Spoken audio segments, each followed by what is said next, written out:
मैं जब भी अपने किचन में एंटर करती हूँ या फिर किचन का काम करके किचन से बाहर निकलती हूँ, एक थकान सी महसूस होती है। लेकिन ऐसा नहीं है कि मेरा किचन काफ़ी गंदा है या ऑर्गेनाइज नहीं है या फिर जो सिंक है वो बर्तनों से भरा हुआ है। फिर भी किचन में खड़े होते ही एक थकान सी महसूस होती है। क्या आपके साथ भी ऐसा होता है? और बहुत बार तो काम भी ज़्यादा नहीं होता है, फिर भी बॉडी जो है वो हैवी फील करती है। अगर आपको भी कभी कभी अपना किचन टायरिंग लगता है तो आज का वीडियो आपके लिए है और ये सारी बातें बहुत ही ज़रूरी हैं हम सब होम मेकर्स के लिए। मैं आपके साथ वो सारी बातें शेयर करूंगी जिस वजह से हमें किचन में बहुत ज़्यादा थकावट हो जाती है। काम कम हो या ज़्यादा हो, लेकिन हम लोग जब किचन से बाहर निकलते हैं तो पूरी तरह से टायर्ड रहते हैं और कभी कभी मॉर्निंग के टाइम में भी हमें बहुत टायरिंग लगता है सारे किचन के काम को देखकर। तो किचन में काम करते करते हम लोग इतने टायर्ड क्यों हो जाते हैं? क्या हमारा काम करने का तरीका गलत है या फिर हमारा किचन ही गलत बना हुआ है? So today I am honoured to have with us doctor Sushrut Babulkar, जो इंडिया के जाने माने ऑर्थोपेडिक एंड ट्रॉमा सर्जन हैं with extensive experience in treating bone and joint problems, orthopaedic trauma and complex surgical conditions. तो आज सर हमें बताएंगे कि किस तरह से होम मेकर्स अपनी हेल्थ का ध्यान रख सकते हैं कि किचन में काम करते समय हमें बॉडी पेन, नी पेन या फिर बैक पेन की प्रॉब्लम ना हो। दिन भर हमें किचन सिंक में कुछ ना कुछ वॉश करना पड़ता है। कभी बहुत सारे बर्तन धोने पड़ते हैं, कभी फ्रूट्स या वेजिटेबल्स हम लोग वॉश करते हैं। तो यहाँ पे कंटिन्यूसली खड़े रह के हमें बेंड होके काम करना पड़ता है, जिसकी वजह से हमें बहुत तकलीफ़ होती है और इस चीज़ को हम लोग हमेशा इग्नोर करते हैं। तो ऐसा कौन सा रीज़न है कि सिंक में काम करते समय हमें काफ़ी ज़्यादा बैक पेन होता है? एक्चुअली क्या होता है, जब आप सिंक पे बेंड करते हो तो कंटिन्यूसली बेंडिंग के कारण which is around 30 to 40 degrees and जो काफ़ी समय तक चलते रहता है ये bending, it's not a normal natural position. Continuously muscles spasm में जाती है। जो कोर मसल्स होती है स्पाइन के आसपास, जो for example this is spine, और स्पाइन के सामने जो मसल्स होती है ये मसल्स कोर मसल्स होती है और पीछे की तरफ जो मसल्स होती है ये पैरास्पाइनल मसल्स होती है। ये दोनों ग्रुप एक ऑकवर्ड पोजीशन में कंटिन्यूसली बेंड होते हैं। They are not trained to be bend forward. So इस पोजीशन में मसल कंटिन्यूसली फटिंग में होती है। फॉर एग्जांपल मैं यदि आपको एक एग्जांपल दूं, तो यदि आप स्कूटर ट्रैफिक सिग्नल पे रुके हो, एक स्कूटर आपके हाथ में है और उसको आप न्यूट्रल में कंटिन्यूसली ऑन रख रहे हो, आप ना आगे बढ़ रहे हो क्योंकि सिग्नल नहीं हुआ अभी तक ग्रीन, आप जंप नहीं करना चाहते हो, लेकिन स्कूटर कंटिन्यूसली चालू है तो ये गर्म हो जाती है। इसी तरीके से आपका जो स्पाइन है वो कंटिन्यूसली बेंड फॉरवर्ड रहने के कारण, अननेचुरल पोजीशन में रहने के कारण मसल्स कंटिन्यूसली फायर होती है, हीट अप तो होती है, गाड़ी बंद गिर जाती है। सो ऐसा नहीं होना चाहिए, इसलिए हमें कुछ एक्सरसाइज करनी चाहिए जो हम बात करेंगे आगे। लेकिन this is the reason why your body, why your spine, why your posture goes into fatigue after a couple of hours of continuous firing, continuously keeping the engine on in an unnatural neutral gear. Kitchen counter top की height के बारे में शायद आज तक हम लोग ने कभी ध्यान नहीं दिया है, और जो भी हमें बिल्डर बना के देता है या जिस भी तरह से नॉर्मल ये बनता है हम उसमें ही अपने आप को एडजस्ट कर लेते हैं। तो क्या ये सही है? टिपिकली आपका जो किचन काउंटर सिंक होना चाहिए वो होना चाहिए एल्बो लेवल। सो एल्बो लेवल पे आप यदि करोगे तो आपको बेंड नहीं होना पड़ेगा, आपके बैक के ऊपर कंटिन्यूअस स्ट्रेन नहीं आएगा। ये बात आपने अपने एल्डर्स से, अपनी सास से या अपनी मदर से कई बार सुना होगा कि आज का जो जनरेशन है या हम जो जनरेशन में हैं वो काफ़ी ज़्यादा लेज़ी है या फिर हम लोग काफ़ी नाजुक हैं। तो क्या इस वजह से हम लोग बहुत ज़्यादा थक जाते हैं या थोड़ा सा भी जो काम का प्रेशर होता है उसे हैंडल नहीं कर पाते हैं? इसमें कितनी सच्चाई है? क्या हम कुछ गलत तरीके से काम कर रहे हैं? क्या हमें काम करना नहीं आता या फिर हम जो काम का बर्डन है उसे सहन नहीं कर पा रहे हैं? ये आप बिल्कुल नाजुक नहीं हो, लेकिन अनफॉर्चुनेटली हम लोग अभी आउटडोर एक्सरसाइजेस बिल्कुल करते नहीं हैं। अनफॉर्चुनेटली हम लोग बैलेंस्ड डाइट जो हर एक मिनरल्स में, हर एक वाइटामिन्स में युक्त हो ऐसा लेते नहीं है, या तो हम लोग ऐसा भी डाइट लेते हैं जो हमें ये सब सपोर्ट करता नहीं है।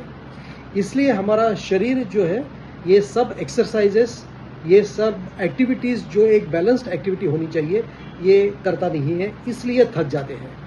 जितनी बार हमें खाना बनाना होता है उतनी बार ये चॉपिंग कटिंग भी करनी पड़ती है, और ये सारी चीज़ें करते करते हमारा जो नेक होता है वो कंटिन्यूसली बेंड रहता है, नीचे की तरफ झुका हुआ रहता है, और at the end of the day हम लोग की जो नेक है वो कभी कभी स्टिफ भी हो जाती है और बहुत ज़्यादा पेनफुल होती है।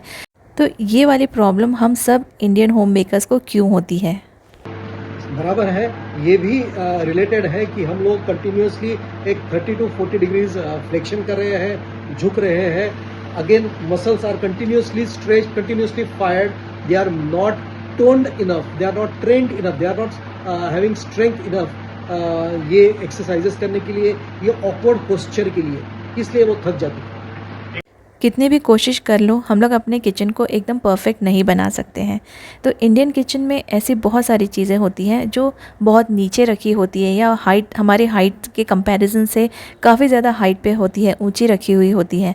तो हमें बहुत बार बेंड भी करना पड़ता है, कई बार नीचे बैठ के भी चीज़ें करनी पड़ती हैं, कभी कोई साफ़ सफाई करनी पड़ती है, बड़े बड़े हमको बर्तन निकालने पड़ते हैं.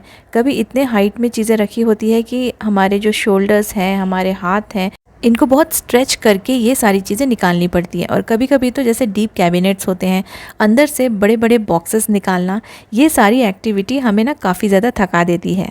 और धीरे धीरे जैसे हमारी एज भी बढ़ती जाती है तो ये छोटे छोटे काम भी हमें बहुत ज़्यादा भारी लगने लगते हैं कि ऊपर से सामान निकालो या फिर नीचे बहुत ज़्यादा झुक के चीज़ें निकालो या बड़े बड़े बॉक्सेस उठाओ या बड़ी कढ़ाइयाँ उठाओ. बिल्कुल बराबर सवाल है आपका. ये नेचुरल भी है इनमें दर्द होना या इनमें कुछ मसल पुल होना. Again it is related to awkward posture, muscles not getting trained enough around shoulder, around knees, around spine. हमारी कमर या फिर नी में बहुत पेन होने के बाद भी हम लोग अपने काम को बंद नहीं करते हैं. अगर साफ़ सफाई की बात होती है तो हम दर्द में भी झुक कर, नीचे बैठ कर, कैसे भी ना हम अपने काम को करते हैं क्योंकि हमें अपने घर को साफ़ सुथरा रखना ज़रूरी है. तो ये कहाँ तक सही है कि हम लोग इतने पेन में ये सारी चीज़ें कर रहे हैं और ये अपने घर के काम को बिल्कुल भी छोड़ते नहीं हैं, चाहे हमें कितना भी दर्द हो.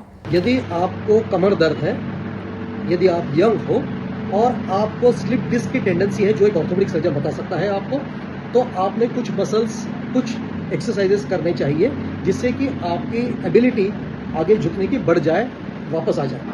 यदि आपके घुटने जिसमें मसल्स ट्रेन नहीं है, यदि आप नीचे बैठते हो और यदि आप घुटने के ऊपर ज़्यादा स्ट्रेन डालते हो तो घुटने का दर्द हो सकता है.